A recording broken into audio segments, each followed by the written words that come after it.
ಸ್ನೇಹಿತರೆ ನಮಸ್ಕಾರ, ಹೇಗಿದ್ದೀರಾ ಎಲ್ಲರೂ? ಯಾರಾದರೂ ಮೊದಲನೇ ಬಾರಿ ನಮ್ಮ ಚಾನಲ್ ನೋಡ್ತಿದ್ರೆ ಚಾನಲ್ ಬಂದಿದ್ರೆ ಈಗಲೇ ಸಬ್ಸ್ಕ್ರೈಬ್ ಮಾಡ್ಕೊಳ್ಳಿ, ಹಾಗೆ ಪಕ್ಕದಲ್ಲಿ ಕಾಣುವಂಥ ಬೆಲ್ ಐಕಾನ್ ಒತ್ತಿ ಅಂತ ಹೇಳ್ತಾ, ಸ್ನೇಹಿತರೆ ನಿನ್ನೆ ಭಾನುವಾರ ರಜೆ ದಿನ ಎಲ್ಲರಿಗೂ ತುಂಬಾ ಮಳೆ ಆಗಿದೆ. ರಾಜ್ಯದ ಎಲ್ಲ ಸುಮಾರು ಜಿಲ್ಲೆಗಳಲ್ಲಿ ಅತಿ ಹೆಚ್ಚು ಮಳೆ ಬಿದ್ದಿದೆ. ಹುಬ್ಬಳ್ಳಿ, ಧಾರವಾಡ, ಗದಗ ಮತ್ತು ಕಾರ್ಖಾನೆ ನಗರ ಅಂತ ಹೇಳುವಂತಹ ಹುಬ್ಬಳ್ಳಿಯಲ್ಲಿ ಅಂತೂ ಅತಿ ಹೆಚ್ಚು ಮಳೆ.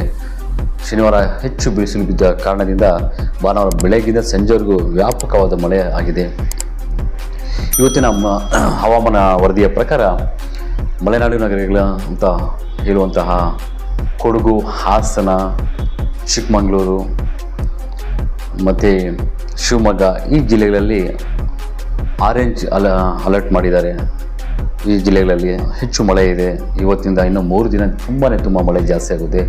ಹಾಗೆ ತುಮಕೂರು, ಬೆಂಗಳೂರು ಗ್ರಾಮಾಂತರ ಜಿಲ್ಲೆ, ಚಿತ್ರದುರ್ಗ, ದಾವಣಗೆರೆ, ಹಾವೇರಿ ಮತ್ತು ಚಿಕ್ಕಬಳ್ಳಾಪುರ ಈ ಜಿಲ್ಲೆಗಳಿಗೆ ಯೆಲ್ಲೋ ಅಲರ್ಟ್ ಘೋಷಣೆ ಮಾಡಲಾಗಿದೆ. ಇವತ್ತಿಂದ ತುಂಬಾ ಮಳೆ, 3 ದಿನ ಹೆಚ್ಚು ಮಳೆ ಆಗುವ ಸಾಧ್ಯತೆ ಅತಿ ಹೆಚ್ಚು ಇದೆ. ಹವಾಮಾನ ವರದಿಯ ಪ್ರಕಾರ ಈ 3 ದಿನ ಹೆಚ್ಚು ಮಳೆ ಆಗುವ ಸಾಧ್ಯತೆ ಇದೆ. ದಸರಾ ಮತ್ತು ದೀಪಾವಳಿ ಸಮಯದಲ್ಲಿ ಮಳೆ ಬೀಳುತ್ತಿದೆ. ಯಾಕೆಂದರೆ ಈಗಾಗಲೇ ಸುಮಾರು ಕೋಲಾರ, ಚಿಕ್ಕಬಳ್ಳಾಪುರ, ತುಮಕೂರು ಜಿಲ್ಲೆ, ಚಿತ್ರದುರ್ಗ ಜಿಲ್ಲೆಯಲ್ಲಿ ಮಳೆಯ ಪ್ರಮಾಣ ಕಡಿಮೆ ಆಗಿದ್ದು, ಈ ಮಳೆಯನ್ನು ನಂಬಿಕೊಂಡಿರುವಂತಹ ಕೆಲವು ಬೆಳೆಗಳಿಗೆ, ರೈತರಿಗೆ ತುಂಬ ಸಂಕಷ್ಟ ಬರುವ ಸಮಯ ಬಂದಿದೆ.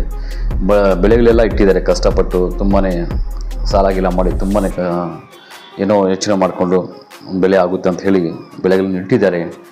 ಆದರೆ ಈ ಮಧ್ಯದಲ್ಲಿ 2 ತಿಂಗಳಿಂದ ಸರಿಯಾದ ಮಳೆ ಇಲ್ಲದೇ ಇರೋ ಕಾರಣದಿಂದ ಬೆಳೆಗಳೆಲ್ಲ ಒಣಗಿ ಹೋಗ್ತಿದ್ದಾವೆ. ಇಂಥ ಸಂದರ್ಭದಲ್ಲಿ ಮಳೆ ಬೀಳ್ತಿರೋದು, ಆದರೆ ಪೂರ್ತಿ ರೈತರು ಹೇಳುವ ವಿಷಯ ಅಂದರೆ ಪೂರ್ತಿ ಬೆಳೆ ಸಿಗಲ್ಲ, ಅರ್ಧಬರ್ಧ ಬೆಳೆ ಸಿಗ್ಬೋದು. ಯಾಕಂದರೆ 2 ತಿಂಗಳು ಮಳೆ ಬಿದ್ದಿಲ್ಲ. ಹಾಗಾಗಿ ಸ್ವಲ್ಪ ಸಂಕಷ್ಟಕ್ಕೆ ಬರೋ ರೀತಿ ಇದ್ದಾರೆ ರೈತರು ಈ ವರ್ಷವೂ, ನೋಡಬೇಕು. ಆದರೆ ಇವತ್ತಿಂದ 3 ದಿನ ಅಂತೂ ಅತಿ ಹೆಚ್ಚು ರಾಜ್ಯಗಳಲ್ಲಿ ಬಹುತೇಕ ಎಲ್ಲ ಜಿಲ್ಲೆಗಳಲ್ಲಿ ಮಳೆ ಜಾಸ್ತಿ ಇದೆ. ಹಾಗಾಗಿ ನಾವು ಆಚೆ ಹೋಗೋ ಏನಾದರೂ ಕಾರ್ಯಕ್ರಮಗಳು ಇಟ್ಕೊಂಡಿದ್ರೆ ಮುಂದಿನ ಬದಲಾವಣೆ ಮಾಡ್ಕೊಳ್ಳೋದು ಉತ್ತಮ ಅಂತ ಹೇಳ್ತೀವಿ. ಚಿಕ್ಕಬಳ್ಳಾಪುರ ಜಿಲ್ಲೆಯಲ್ಲಿ 4 ಸೆಂಟಿಮೀಟರ್ ಮಳೆ ಆಗಿದೆ. ಬೆಂಗಳೂರು ಗ್ರಾಮಾಂತರ ಜಿಲ್ಲೆ, ದೇವನಹಳ್ಳಿ, ನೆಲಮಂಗಲ ಕಡೆ ಎಲ್ಲ 7 ಸೆಂಟಿಮೀಟರ್ ಮಳೆ ಆಗಿದೆ.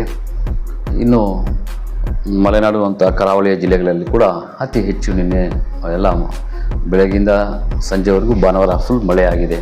ಹಾಗಾಗಿ ಇನ್ನೂ 3 ದಿನ ಮಳೆಯ ಪ್ರಮಾಣ ಜಾಸ್ತಿನೇ ಇದೆ ಅಂತ ಹೇಳ್ತಾ, ಈ ಸುದ್ದಿಯನ್ನು ನಿಮ್ಮ ಎಲ್ಲ ಸ್ನೇಹಿತರಿಗೂ ಶೇರ್ ಮಾಡಿ.